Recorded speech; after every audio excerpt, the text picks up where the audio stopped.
Hey guys, welcome back to Cosmic Talks with your one and only Venus, Goddess of Love. This is now episode 16, and today's topic is going to be about free will versus predestiny. Also, I have a surprise guest named Karen. She is a fellow podcaster as well. She's basically working to help raise the frequency of the consciousness as a whole. And you should totally check out her Instagram. It's at Connections Life, Connections with a K. Her work is pretty interesting and very informative. Anyway, as always, stick around for a small meditation at the end of this episode. So, why did I choose to talk about free will versus predestiny? Well, first of all, because I love this topic. Second of all, because many people will argue against it, like about how contradicting it is, when in fact it somehow intertwines. As I'm reading The Alchemist, I had an aha moment. Basically, I guess this was my destiny to talk about this. So on page 123 and 124, Santiago explains to the alchemist that he wants to stay and pursue his life with this girl he fell in love with, even though he had a personal legend to fulfill.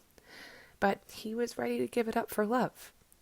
The alchemist described to him what can be the alternative if he stays and pursues his life with this girl.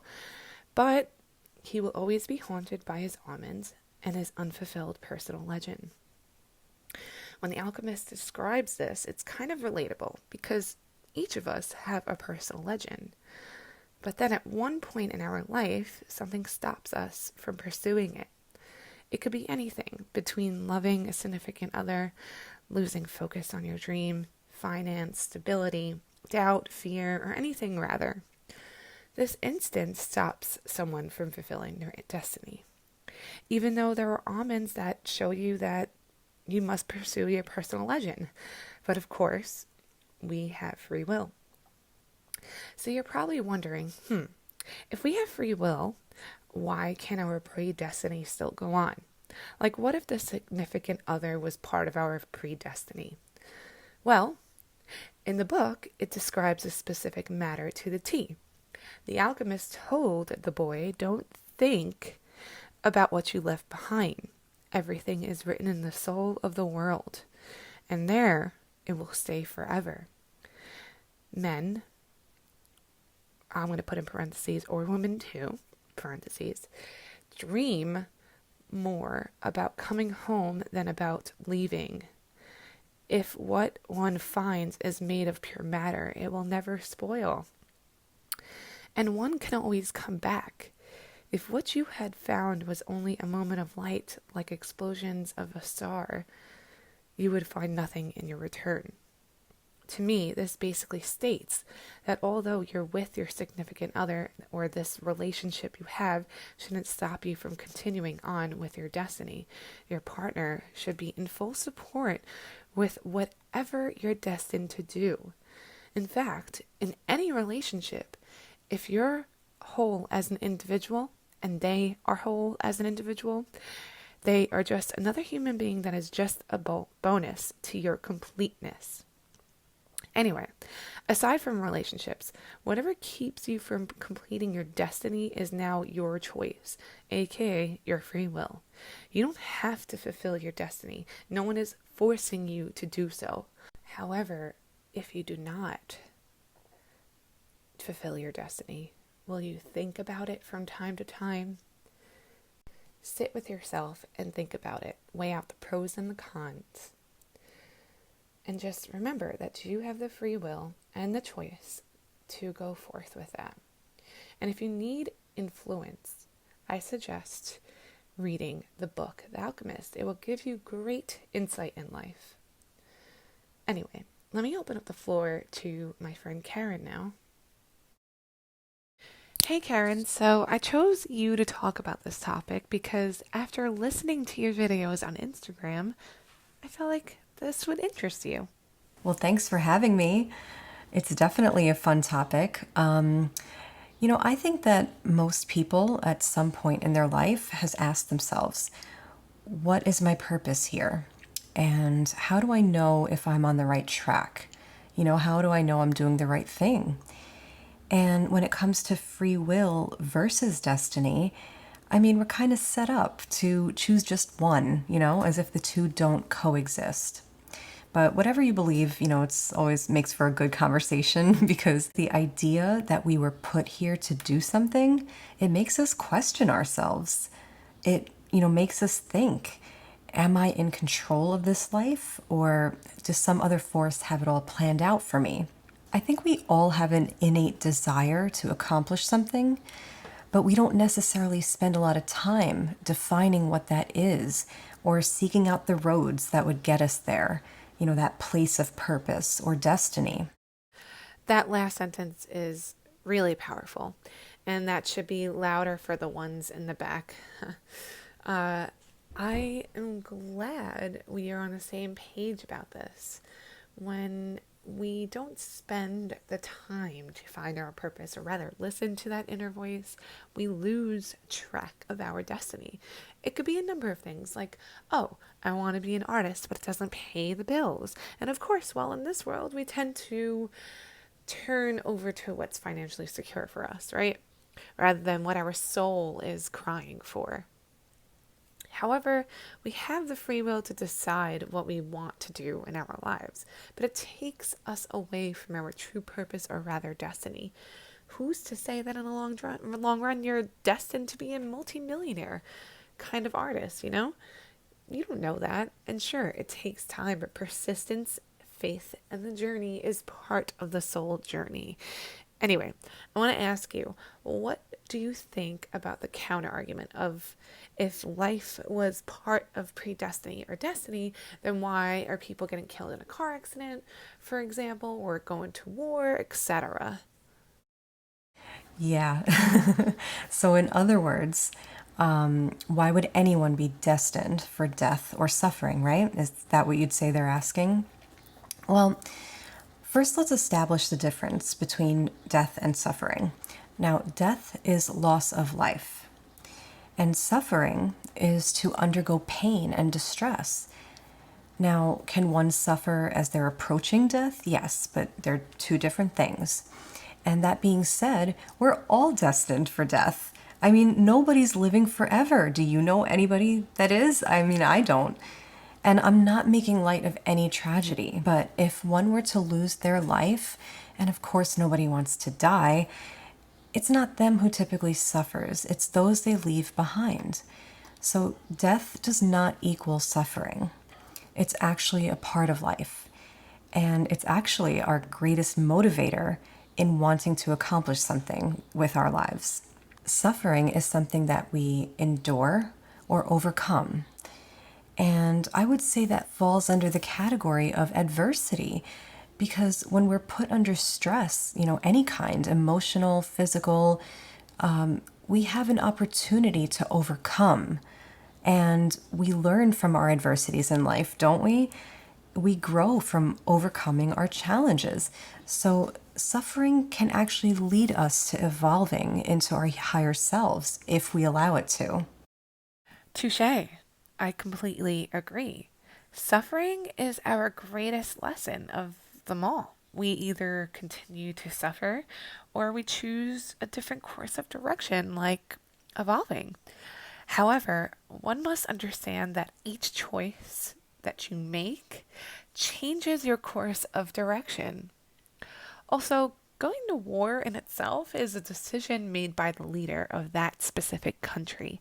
You, as an individual, have a choice, a free will choice to participate in that war. Anyway, what did you think of the book The Alchemist? And do you have any other input based on this topic you'd like to mention today? Yes, every individual has a choice in their level of participation in life. That is free will. And yeah, The Alchemist, God, I loved this book. There were so many little gems in Santiago's little story. And, for those of you who haven't read the book, it's basically about a young man who goes on a journey to Egypt in search of a treasure that he was having like vivid dreams about. And, on his journey, he develops a very strong connection to his intuition, which is what leads him to the true treasure. He learns what they call the language of the universe, which I thought was beautiful. And then he uses that connection to help him develop, his sense of self and help him navigate the trials that human beings get put through when we're pursuing our dreams. His willingness to learn and take risks were just beautiful. I loved it. And in the end, he realized that the treasure was with him all along. It was more about who we become on the path, our integrity and our willingness, our compassion and our strength, all the high points of, being human. And what I loved was that this story basically illustrates the idea that we already have everything we need to create the life that we desire. We just need to learn how to tune in to the resources that we have, like trusting in ourselves, our intuition, and our inner voice, and then becoming fearless of our worthiness to attain our goals. The universe is giving us clues all the time. In this book, they show up as what they call omens, and it's up to us to read into them in order to get the messages or the guidance that they're giving us. You see, we always have a choice to pursue a certain path when we reach a fork in the road. Free will is our tool from which we create our destiny.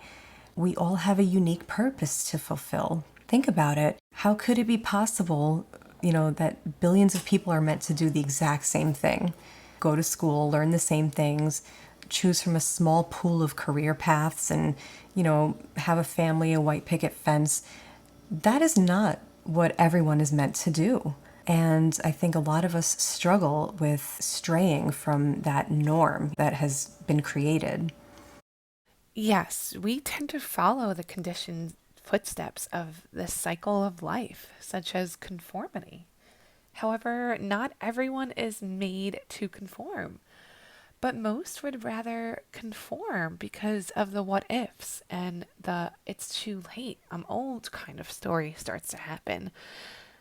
Don't settle unless you think it's right, ladies and gents. Heal first.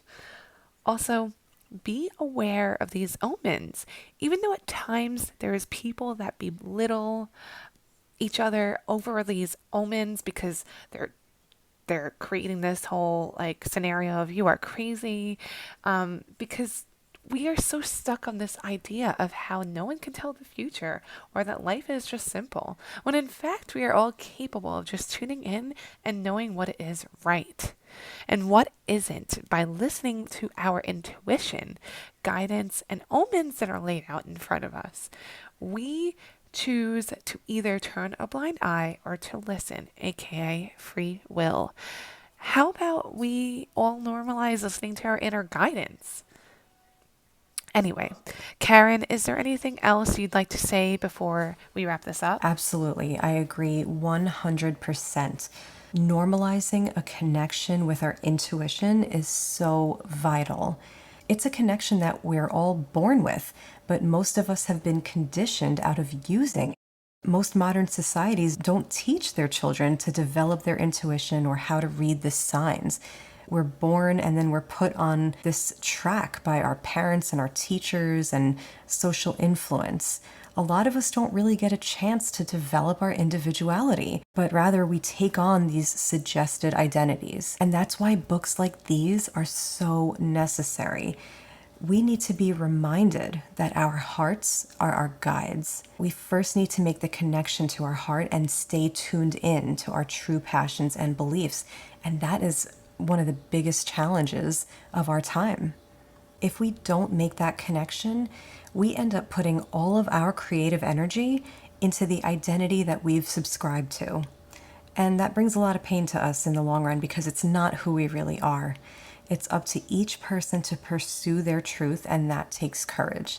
And that's what Santiago was all about in this story. It was just awesome. Honestly, I'm so happy you took the time to read it. This book should be read by everybody. And to those listening to it, to this, rather, not to it, um, pick up that book, man. Pick up The Alchemist. It is so inspiring.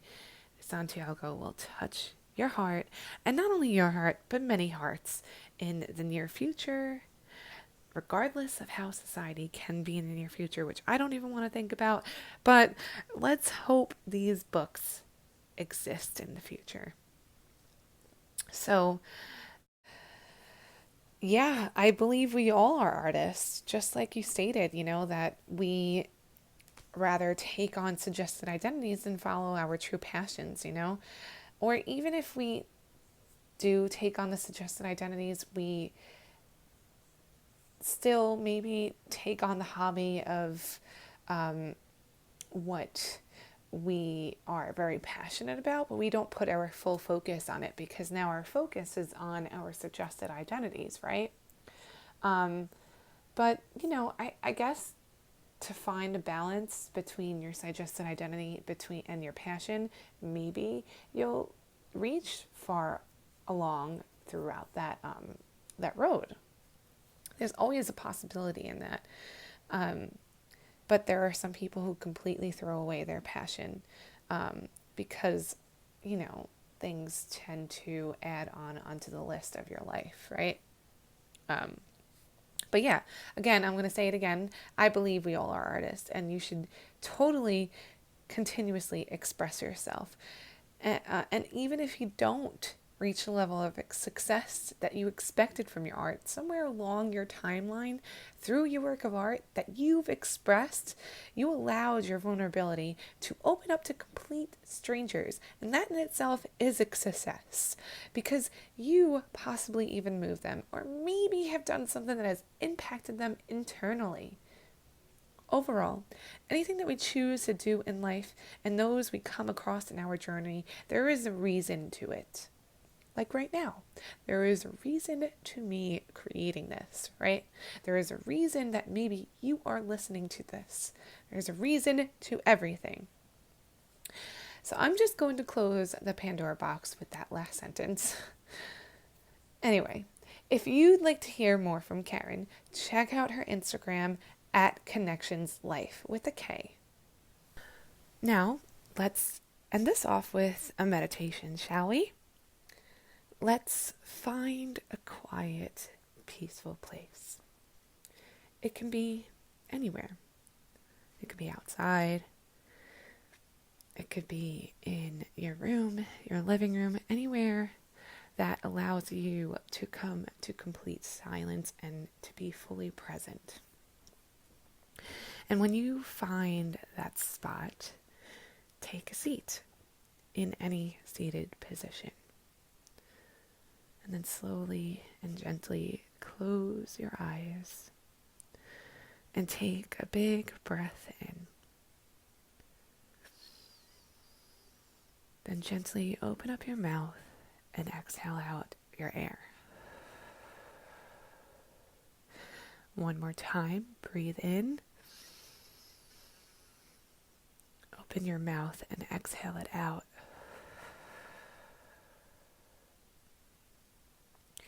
Now, we're going to repeat a mantra.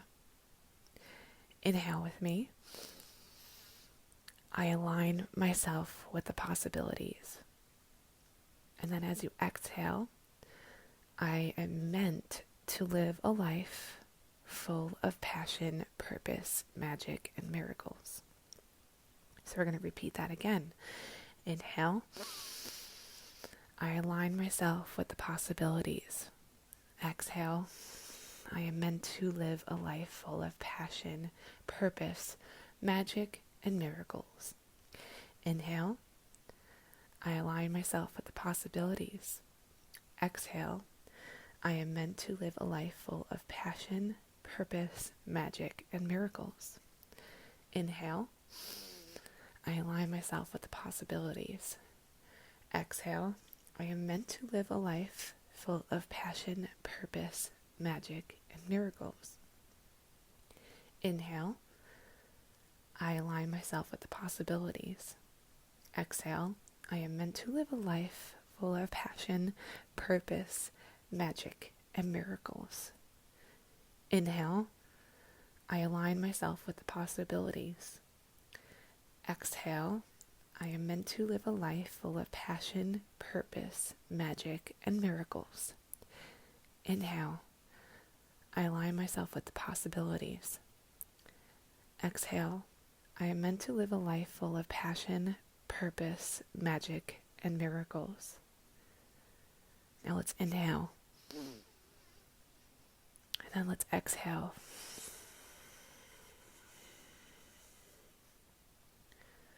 Slowly open up your eyes. And then just come back to center. So you can repeat this mantra as long as you want. It can be a long, deep meditation. And basically, when you repeat this mantra, it ends up effortlessly being repeated or echoed, rather, in your mind. And just basically just allowing it to take over your mind, right? It's a positive kind of mantra.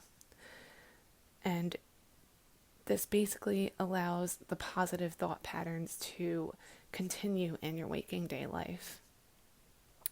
Meditations help us come to complete silence. And whatever comes up in your meditation, just be sure to write it all down in your journal. So, anyway, thank you for listening this week. Please like, share, or subscribe, or even leave a comment, because I really like to read anyone's input about this specific topic. Other than that, be well, be safe out there. Bye now.